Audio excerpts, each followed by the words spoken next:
صراط الذین انعمت علیہم.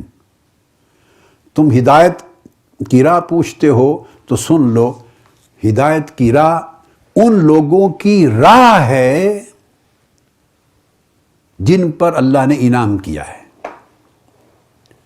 اب یاد رکھ لیں، اس جواب میں یہ نہیں فرمایا کہ وہ بات جو انعام یافتہ بندے تمہیں بتائیں یا تمہیں سمجھائیں، بتانے والے کا ذکر نہیں کیا.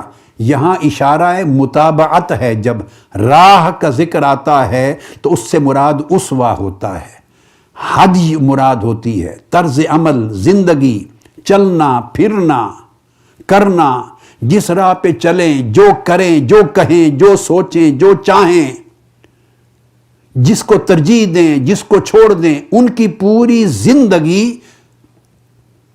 عنوان ہوتی ہے صراط کی. ان لوگوں کا راستہ جن پر اللہ نے انعام کیا ہے. تو یہ وہ لوگ ہیں کہ جن پر اللہ کا انعام ہو جاتا ہے، اور انعام جب آخری مرتبے تک پہنچتا ہے، آخری مرتبے تک، تو ان لوگوں کا وجود نعمت الہیہ کے باعث خود ہدایت ہو جاتا. اس لیے نہیں فرمایا کہ ان سے پوچھو، انعام یافتہ بندوں سے پوچھو کہ ہدایت کی راہ کیا ہے، یہ نہیں فرمایا. نہیں فرمایا جس راہ سے وہ گزر جائیں، پوچھے دیکھے سوچے بغیر اسی راہ پہ چلے جاؤ، اس راہ کا نام ہدایت ہے.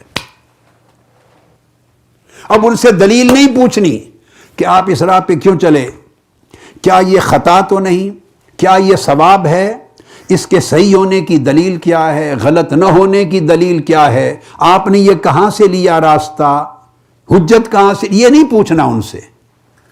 جن سے یہ پوچھنا ہو جائے وہ دوسرا طبقہ ہے. فرمایا اعوذ باللہ من الشیطان الرجیم فاسألوا اہل الذکر ان کنتم لا تعلمون. اگر تم نہیں جانتے تو اہل ذکر سے پوچھا کرو. تو جن سے پوچھا جاتا ہے وہ طبقہ اور ہے، وہ دوسرا طبقہ ہے. دوسرا ان کے ساتھ تعلق جو ہوتا ہے، تعلق وہ ہوتا ہے تعلیم و تعلم کا، علم دینے اور علم لینے کا. ان کے ساتھ تعلق ہوتا ہے تفہیم و تفہم کا، فہم دینے اور فہم لینے کا، پوچھنے اور سوال کرنے اور جواب لینے کا، سمجھنے سمجھانے کا. یہ تعلق ہے فاسألوا اہل الذکر ان کنتم لا تعلمون. اگر علم نہیں تو ان سے پوچھ لو. تو یہ طبقہ دوسرا ہے جس کا میں نے ذکر کیا. تو پہلا تھا طلبگاروں کا طبقہ، دوسرا طبقہ تھا جن سے پوچھنا ہے، جو مرجع ہیں، مگر جب پوچھتے ہیں تو دلیل سے پوچھتے ہیں. جب دلیل سے پوچھتے ہیں تو ان سے اختلاف کی بھی گنجائش ہوتی ہے. جیسے قرآن مجید نے کہا اعوذ باللہ من الشیطان الرجیم یا ایھا الذین آمنوا اطیعوا اللہ واطیعوا الرسول واولی الامر منکم فإن تنازعتم فی شیء فردوہ الی اللہ والرسول. اللہ رسول کی اطاعت ہے، پھر اولی الامر کی اطاعت ہے، وہ مشروط ہے. اور اگر تمہارا اختلاف ہو جائے اولی الامر سے تو پھر قرآن و سنت کی طرف رجوع کرو، کیونکہ اولی الامر کی اطاعت مشروط طریقے سے واجب ہے، مگر وہ خود پیکران حق کو ہدایت نہیں ہے. اس لیے تنازعتم کی گنجائش ہے کہ اگر ان سے نزاع ہو جائے، اختلاف ہو جائے تو قرآن و سنت کی طرف جاؤ. یہ دوسرا طبقہ ہے جہاں سوال و جواب ہوتا ہے. اور ایک تیسرا طبقہ ہے وہاں سوال و جواب نہیں ہوتا، وہاں سوال و جواب نہیں ہوتا، تعلیم و تعلم کا رشتہ نہیں، تفہیم و تفہم کا رشتہ نہیں، بحث و تمہیز کا رشتہ نہیں، دلیل و حجت کا رشتہ نہیں.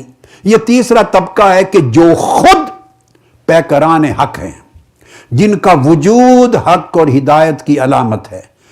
ان کی شان یہ، ان کے ساتھ تعلق تعلیم و تعلم کا نہیں، تعلق متابعت ہے. بس آنکھیں بند کر کے ان کی پیروی کرتے چلے جاؤ، بس تلاش کرو کہ ان کے قدم کہاں پڑے، جہاں ان کے قدموں کے نشان ملیں ان کے قدم پہ قدم رکھتے چلے جاؤ. ان کی راہ پہ چلنا خود ہدایت ہے، وہ خود وجود ہے ہدایت کا. وہ پیکر ہیں ہدایت کا، اللہ رب العزت نے انہیں مظہر حق و ثواب کا بنا دیا ہے۔